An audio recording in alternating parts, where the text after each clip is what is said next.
Hey, all, Scott Horton here. It's always safe to say that one should keep at least some of your savings in precious metals as a hedge against inflation. And if this economy ever does heat back up and the banks start expanding credit, rising prices could make metals a very profitable bet. Since 1977, Robertson Roberts Brokerage Inc. has been helping people buy and sell gold, silver, platinum, and palladium, and they do it well. They're fast, reliable, and trusted for more than 35 years. And they take Bitcoin. Call Robertson Roberts at 1-800-874-9760 or stop by rrbi.co. All right, y'all, welcome back. Next up is Sina Toossi, who put together this profile of Ashton Carter, the very soon-to-be confirmed new Secretary of Defense, replacing Chuck Hagel at the Pentagon. The profile is at RightWeb, and, just Google RightWeb because the URL is all screwy. Welcome to the show. How are you doing, Sina? Hey, Scott. I'm good. How are you? I'm doing great. I really appreciate you joining us on the show today. Thanks for having me on. It's great to be here. Yeah. So, good work on this thing, and much appreciated. I learned a hell of a lot. I guess, can you just start with the basic background of who's this guy? They say he's not a party guy, he's a technocrat. And I don't know if that's supposed to be to his credit or exactly what that means, but he's one of them, right? Yeah, sure, yeah. Well, I mean, he's definitely more of his background is in academia, so he is kind of more of a technocrat. Like, he has a PhD in theoretical physics from Oxford. He also has a BA in medieval history from Yale. But he does seem generally a little more pragmatic and not as ideological, like super like neocon-y, but he is, he's definitely dedicated to maintaining U.S. hegemony across the world. And so he was, President Obama's Deputy Secretary of Defense from August 2011 to December 2013. And in that role, he was in charge of the Pentagon's budget, and he was against sequestration. He wanted to maintain a higher budget. He didn't want any budget cuts.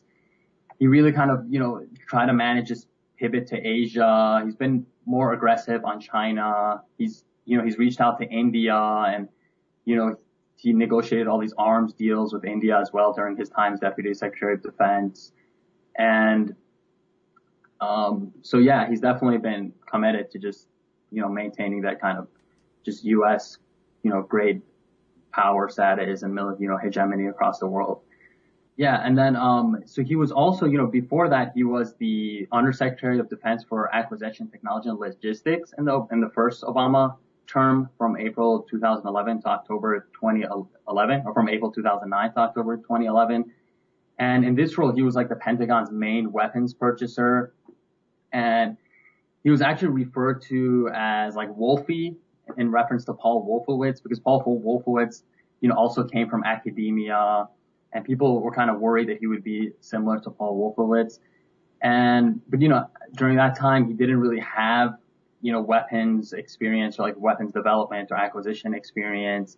And he faced criticism for like approving a lot of bad programs and things like that. But overall, he's been in the Pentagon for many years, including during the Clinton administration. He was the Assistant Secretary of Defense for International Security Policy, which saw him deal with nuclear arms control issues and like disarming a lot of the former Soviet states and stuff like that. Mm. So.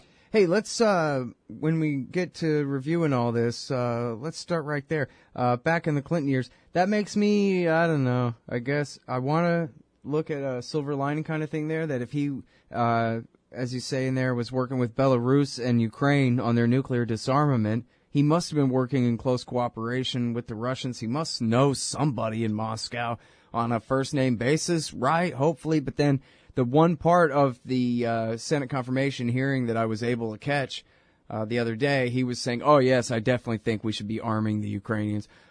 Not with nukes, but still in the midst of this crisis with Russia. So I don't know. It seemed like I was hoping maybe familiarity might be a possible opening for a ratcheting down of tensions here. It's interesting because I was just reading that. So yeah, during his time during the Bill Clinton administration, he actually opposed NATO expansion. Like, he favored this partnership for peace approach with former Secretary of Defense William Perry during the 90s. But yeah, I mean, as you've been saying, he's been very hawkish during his Senate confirmation hearings this week. He's been saying, we should have, he's inclined to provide defensive arms to Ukraine.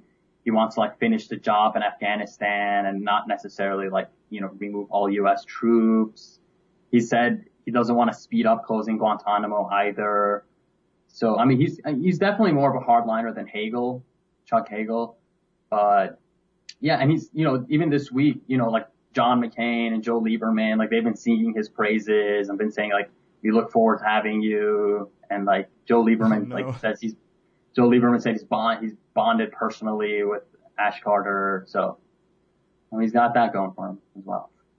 Good times. Yeah. Anybody who's nicknamed as Paul Wolfowitz's mini-me, that's gotta just be wonderful for all of us. All right. So now I guess, here's something that I didn't see mentioned here, and you may have an update for it at some point, but has he taken a position on ground troops in Iraq and or Syria? Because this is a place where Dempsey has felt free, apparently, to do kind of a McChrystal Petraeus maneuver and try to roll Obama into escalating the war more than the president wants to and has done already. Yeah. No, from stuff I've read, he's actually opposed ground troops in Syria and Iraq, at least as of like just before this all happened, before his confirmation hearing, before he was nominated. Actually last summer he was on the Charlie Rose show, and he actually said he thinks there should be a political solution in Syria. And he also said that Iran is actually part of the solution in Iraq and Syria, surprisingly. So, and he was calling for a negotiated solution in Syria before the fall of Mosul and the declaration of the Caliphate a year ago, you say. That's interesting. This was last summer. I think it was right around the time. And I forget exactly if it was before or after the fall of Mosul. Oh, okay. He was on the Charlie Rose show around that, just last summer around that time. Even still. Yeah. Yeah, that's pretty reasonable for someone who works in Washington, D.C. Yeah, absolutely. I mean, I don't approve of the work with Iran part, but certainly, maybe lay off them a little bit in the middle of this. Mm-hmm. But anyway. Well, and speaking of Iran, you cite two different reports that he wrote, one in 2006, or, signed his name to anyway, one in 2006 and one in 2008.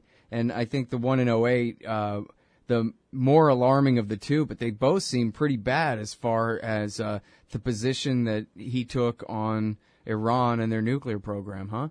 Yeah, so in 2008, he basically co-authored a report with the Bipartisan Policy Center, which is this kind of hawkish think tank that, despite its like credentials, is like, this kind of bipartisan, organization that's brought together all these people. It's a very hawkish organization, actually.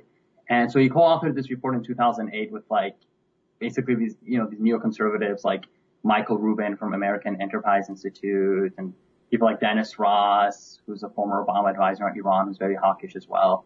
And yeah, that report basically, it said like Iran, aims to build nuclear weapons and the U.S. has to bolster its military presence in the Middle East. And it even repeated this kind of debunked idea that, Iran's leaders are like these just kind of irrational extremists. And it said like we can't really contain them with like Cold War deterrence type just mechanisms. Like, so the report basically said Iran can't even have a peaceful enrichment program because of that. Mm-hmm. Well, I'm sorry. Mm-hmm. Yeah. I mean, basically, yeah. I mean, and it called for, just applying more just harsh repercussions on Iran if it doesn't just scale back its nuclear program and just meet the terms that they, bring forth towards Iran and stuff like that. So that was a very just aggressive report. Yeah. So now, as you note in the profile here, this is in contradiction to the opinion of the intelligence community that they put out in the NIE at the fall of 2007. So, music's playing. So when we get back, I'll ask you, here's a preview of what I'll ask you when we get back. I'll ask you whether this was part of a campaign to contradict that CIA NIE, or is just an honest disagreement, or exactly what role that played politically then, and then more about Ashton Carter with Sina Toossi right after this. You hate government? One of them libertarian types? Or maybe you just can't stand the president, gun grabbers, or warmongers. Me too. That's why I invented LibertyStickers.com. Well, Rick owns it now, and I didn't make up all of them, but still, if you're driving around and want to tell everyone else how wrong their politics are, there's only one place to go. LibertyStickers.com has got your bumper covered. Left, right, libertarian, empire, police, state, founders quote, central banking. Yes, bumper stickers about central banking. Lots of them. And, well, everything that matters. LibertyStickers.com. Everyone else's stickers suck. Hey, I'm Scott. Welcome back to the show. I'm talking with Sina Toossi from rightweb.irc-online.org. Just Google up RightWeb. It'll come right up. And it may have been 15 minutes or 30 since I told you how much I love RightWeb. This is such a great project. It's been there for more than a decade now, and it's just the best profiles you could ever hope for on every single one of the neocons, all of the worst think tanks, and all of what they're up to, and all the institutions, and where they get their money. And you should spend your whole freaking weekend trolling through RightWeb. It will make you smart. It's awesome. All right. So now that I got that out of the way, I'm talking with Sina Toossi, and we're talking about this latest one, or I don't know how long it's been here, newly updated for sure. Ashton Carter, the former Deputy Secretary of Defense and very soon to be confirmed new Secretary of Defense replacing Chuck Hagel.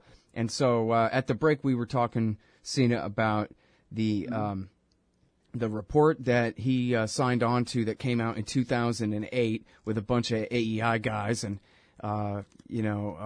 veterans of the Office of Special Plans and them. And they came together and wrote this thing seemingly in contradiction to the NIE of 2007 saying, oh, yes, indeed, Iran is making nuclear weapons and their nuclear program is a nuclear weapons program.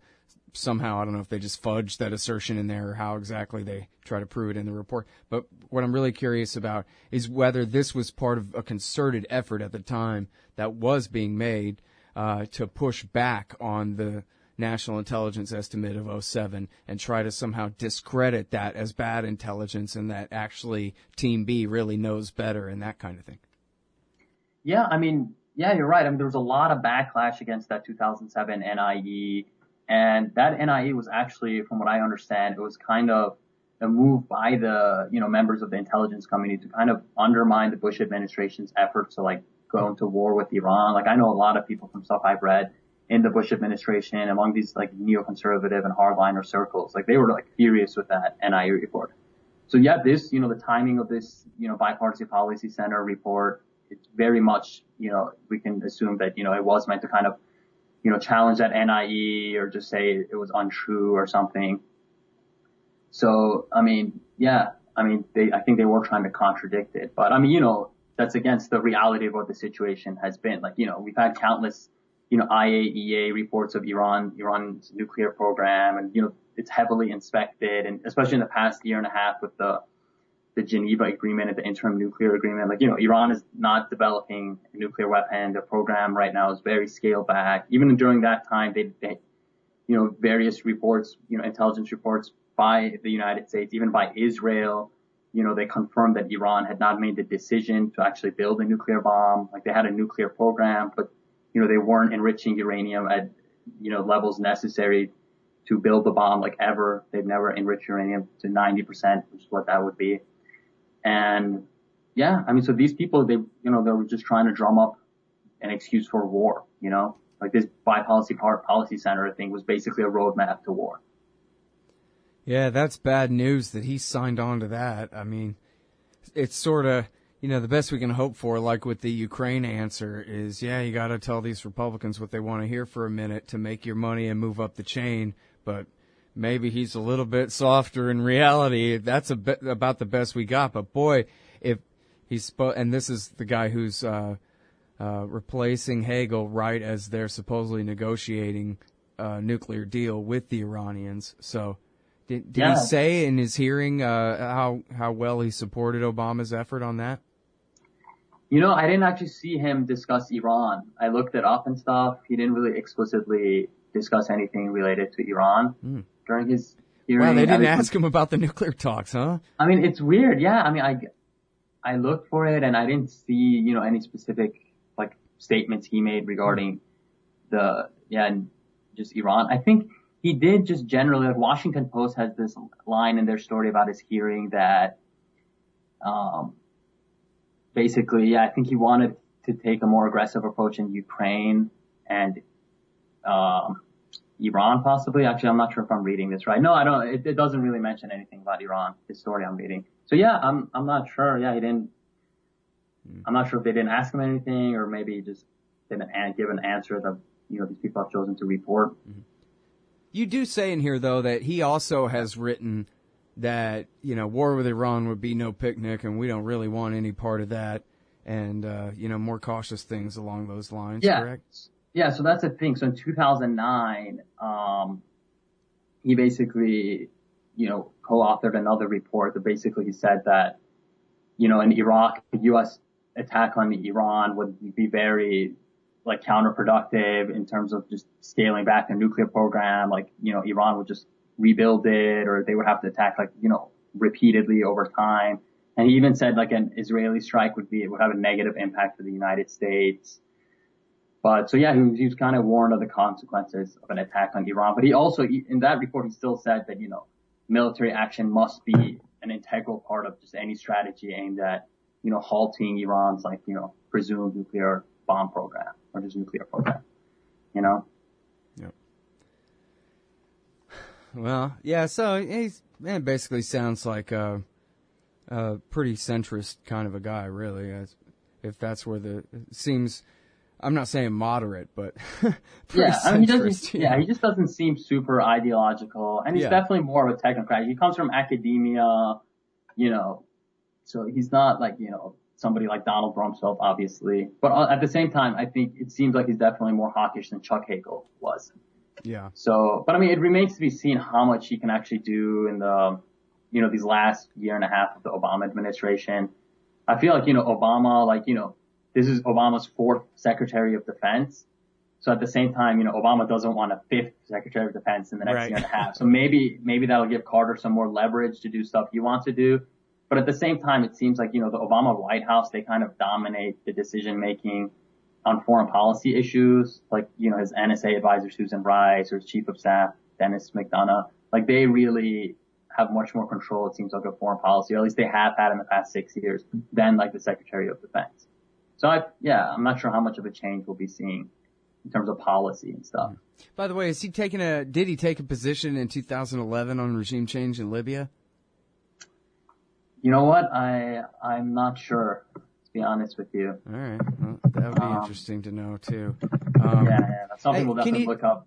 Can you tell us a little bit about his relationship with Goldman Sachs? Yeah, so he's had a lot of business, ties and stuff, and he was an advisor to Goldman Sachs for a time. And he's basically, he's like a theoretical physicist. So I think he deals more with like those technical issues. But yeah, he was an advisor for Goldman Sachs. He worked for the Lincoln Laboratories and Draper Laboratory as well for MIT. And actually last year when he left his position as Deputy Secretary of Defense, like last September, he went on to work for this corporation called the Merkel Foundation. And he was a senior executive director there. And he was working on like just globalization issues and how technology can affect globalization. And I think he advised them on stuff like that. So, I mean, he's got a lot of business ties as well. Mm-hmm. Just the military industrial complex, all these people are tied to all these different just businesses and military groups and stuff. Yeah, it's that revolving door. Yeah, exactly. All right, now, can you tell us a little bit more about his role in pushing the pivot to China thing? Yeah, so he was definitely, as, Obama came in his first term and, announced his pivot to China, like the U.S. wants to like lower its footprint in the Middle East and just, China's the rising power. We need to go contain them, like maintain our own hegemony in the Pacific area. So, and he led that, he's led that effort from the Pentagon for the past couple of years. Like he really enhanced U.S. ties with India because that's a key part of the U.S.'s strategy with this pivot to India and pivot to Asia. They really want to, bring India closer to the U.S. sphere of influence and kind of use it to counterbalance and contain China. And so he he established all these defense ties with India. They created something called the Defense Trade and Technology Initiative, where they sold weapons to India, military technology. And he even said during his confirmation hearing that China's causing issues in the Pacific and they need to be contained and stuff. So he's definitely going to be more aggressive in the Pacific. All right. Well, we're all out of time, but thank you very much for your time. I sure appreciate it, Sina. Thank you, Scott. Thanks a lot. All right, y'all. That's Sina Toossi. Check out RightWeb. Just Google it. The URL's a mess. See y'all tomorrow. Thanks for listening. Hey, y'all. Scott Horton here for WallStreetWindow.com. Mike Swanson knows his stuff. He made a killing running his own hedge fund and always gets out of the stock market before the government-generated bubbles pop, which is, by the way, what he's doing right now, selling all his stocks and betting on gold and commodities. Sign up at WallStreetWindow.com and get real-time updates from Mike on all his market moves. It's hard to know how to protect your savings and earn a good return in an economy like this. Mike Swanson can help. Follow along on paper and see for yourself. WallStreetWindow.com. Hey, y'all, Scott here. Ever wanted to help support the show and own silver at the same time? Well, a friend of mine, libertarian activist Arlo Pignati, has invented the alternative currency with the most promise of them all. QR Silver Commodity Discs. The first ever QR code 1-ounce silver pieces. Just scan the back of one with your phone and get the instant spot price. They're perfect for saving or spending at the market. And anyone who donates $100 or more to the Scott Horton Show at scotthorton.org/donate gets one. That's scotthorton.org/donate. And if you'd like to learn and order more, send them a message at commoditydiscs.com or check them out on Facebook at /commoditydiscs. And thanks. Hey, all, Scott here. If you're like me, you need coffee. Lots of it. And you probably prefer it taste good, too. Well, let me tell you about Darren's Coffee Company at darrenscoffee.com. Darren Marion is a natural entrepreneur who decided to leave his corporate job and strike out on his own, making great coffee. And Darren's Coffee is now delivering right to your door. Darren gets his beans direct from farmers around the world. All specialty, premium grade with no filler. Hey, the man just wants everyone to have a chance to taste this great coffee. darrenscoffee.com. Use promo code Scott and you get free shipping. darrenscoffee.com.